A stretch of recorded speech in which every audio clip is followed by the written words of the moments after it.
এখন আমরা ২ এর ঘ ২৪ নম্বর প্রশ্নটি সমাধান করব।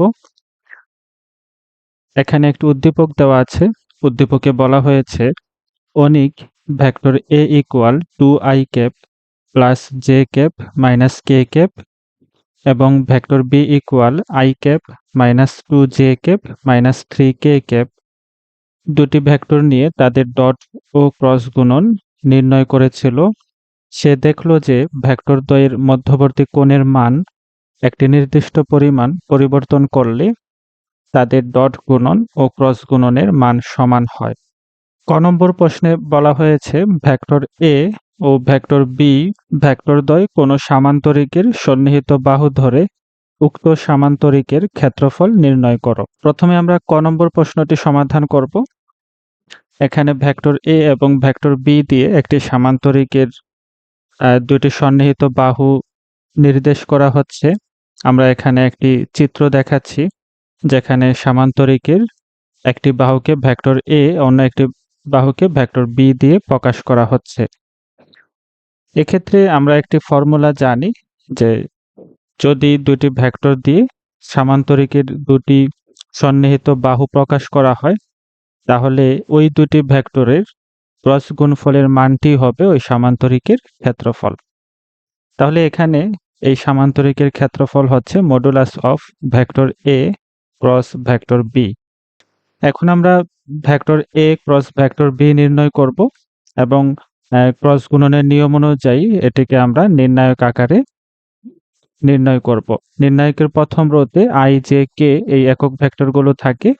দ্বিতীয় এবং তৃতীয় রোতে ভেক্টর এ এবং ভেক্টর বি এর i j k এর সহগগুলো বসে।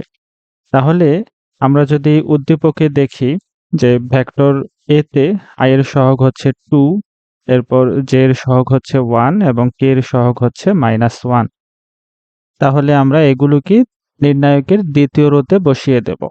এরপর ভেক্টর বি তে i এর সহগ হচ্ছে 1 এবং j এর সহগ -2, k এর সহগ হচ্ছে -3।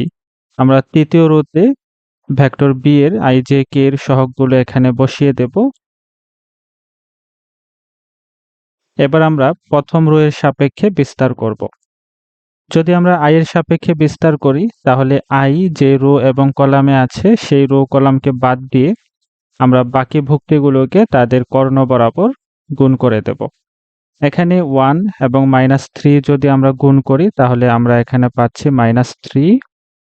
এরপর আমরা নিচ থেকে উপরে গুণ করব, সেক্ষেত্রে একটি মাইনাস চিহ্ন, -1 এবং -2 গুণ করলে +2 এবং সামনে একটি মাইনাস চিহ্ন আছে, সেক্ষেত্রে আমরা -2 পাচ্ছি।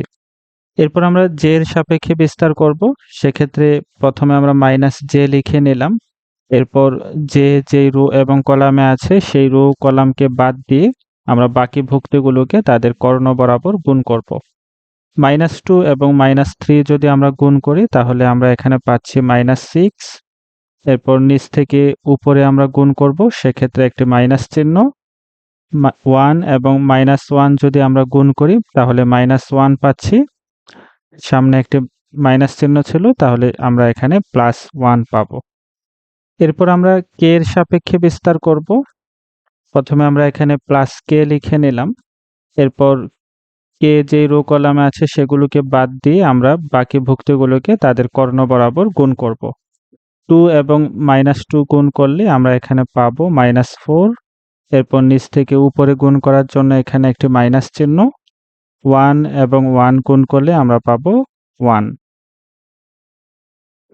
-2 এবং -3 যোগ করলে আমরা পাবো -5 i ক্যাপ। এরপর -6 এর সাথে 1 যোগ করলে -5 এবং সামনে j আছে, তাহলে আমরা এখানে পাবো +5j। -4 এবং -1 যোগ করলে আমরা পাবো -5 k ক্যাপ। তো এই হচ্ছে আমাদের vector a cross vector b। এখন আমরা এদের মান নির্ণয় করব। মান নির্ণয়ের জন্য আমরা এখানে লিখলাম modulus of vector a cross vector b। এরপর একটি রুট, এখানে i এর সহগ হচ্ছে -5, আমরা -5 এর স্কয়ার করব। এরপর j এর সহগ হচ্ছে 5, 5 এর স্কয়ার, এরপর k এর সহগ হচ্ছে -5, আমরা এখানে -5 এর স্কয়ার করে দিলাম।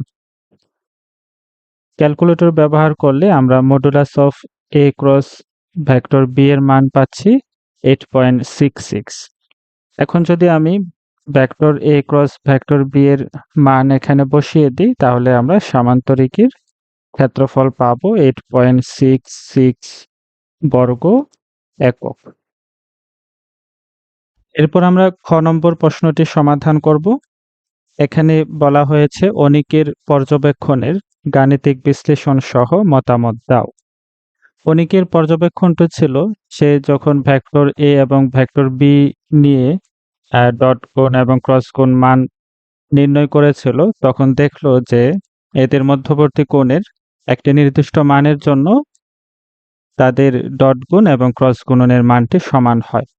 তো সেটি আমরা দেখব যে কত কোণের জন্য ভেক্টর a এবং ভেক্টর b এর ডট গুণ এবং ক্রস গুণনের মানটি সমান হয়।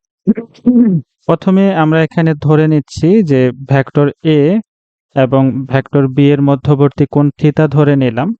আমরা প্রথমে ভেক্টর a এবং ভেক্টর b এর মধ্যবর্তী কোণটি বের করতে চাই। আমরা ডট গুণন এবং ক্রস গুণ দুটির মাধ্যমেই বের করতে পারি।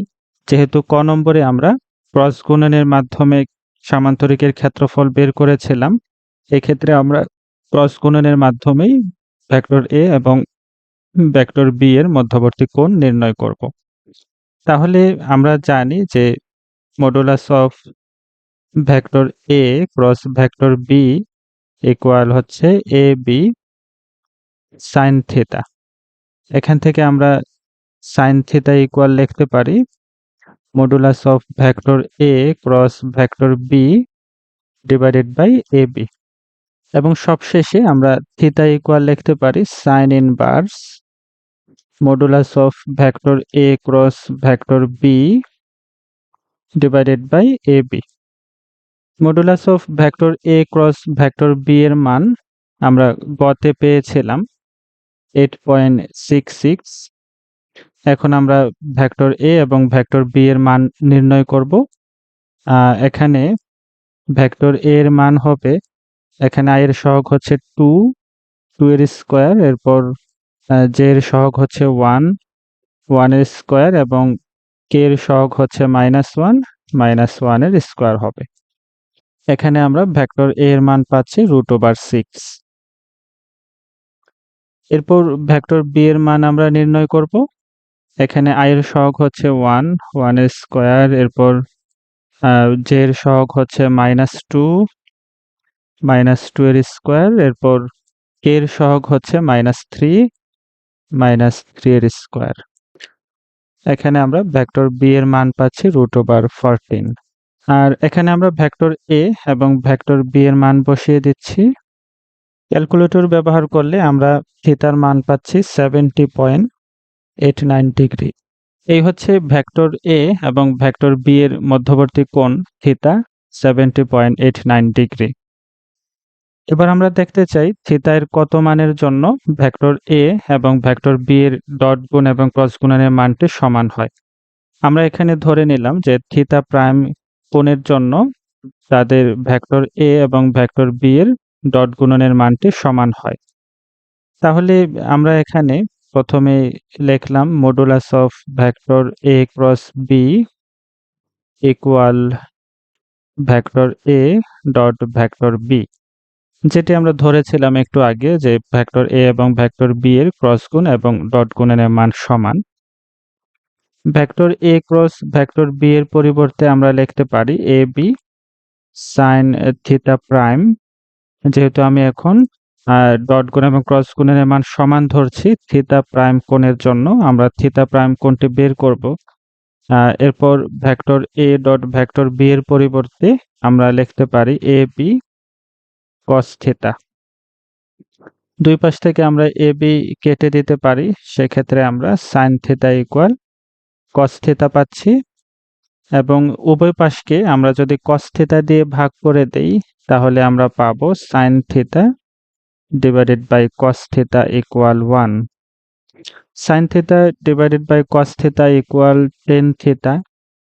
tan থিটা ইকুয়াল 1, এবং এখানে আমরা থিটা ইকুয়াল লিখতে পারি tan ইনভার্স 1 এবং ক্যালকুলেটর ব্যবহার করলে আমরা এখানে থিটা প্রাইমের মান পাচ্ছি 45 ডিগ্রি। তাহলে যখন ভেক্টর এ এবং ভেক্টর বি এর মধ্যবর্তী কোণ 45 ডিগ্রি হয়, সেক্ষেত্রে আমরা ভেক্টর এ এবং ভেক্টর বি এর ডট গুণ এবং ক্রস গুণনের মান সমান পাবো। তাহলে কতটুকু চেঞ্জ করতে হবে কোণের মান, যেটি অনিক করেছিল সেটা আমরা এখন বের করব। আমরা ভেক্টর এ এবং ভেক্টর বি এর মধ্যবর্তী কোণের যে পরিবর্তন সেটিকে ডেল্টা থিটা ধরলাম, theta minus theta prime.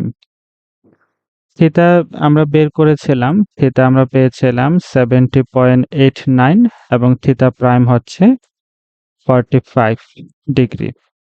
Calculator ব্যবহার করলে আমরা 25.89 ডিগ্রি পাচ্ছি। এর মানে কি যে ভেক্টর এ এবং ভেক্টর বি এর মধ্যবর্তী কোণ শুরুতে ছিল 70.89 ডিগ্রি এবং যখন ভেক্টর এ এবং ভেক্টর বি এর ডট গুণ এবং ক্রস গুণের মান সমান হয়, সেক্ষেত্রে আমরা 45 ডিগ্রি পেয়েছিলাম। তো পূর্বের মান থেকে আমরা যদি 25.89 ডিগ্রি বিয়োগ করে দেই বা কমিয়ে দেই, সেক্ষেত্রে ভেক্টর এ এবং ভেক্টর বি এর ডট গুণ এবং ক্রস গুণনের মানটি সমান হবে। এটাকে আমরা এখানে লিখে দিলাম যে ভেক্টর এ এবং ভেক্টর বি ভেক্টর দ্বয়ের ডট গুণ এবং ক্রস গুণনের মান সমান পেতে হলে তাদের মধ্যবর্তী কোণ 70.89 ডিগ্রি হতে 25.89 ডিগ্রি কমাতে হবে। তো এই হচ্ছে আমাদের খ নম্বর প্রশ্নের উত্তর।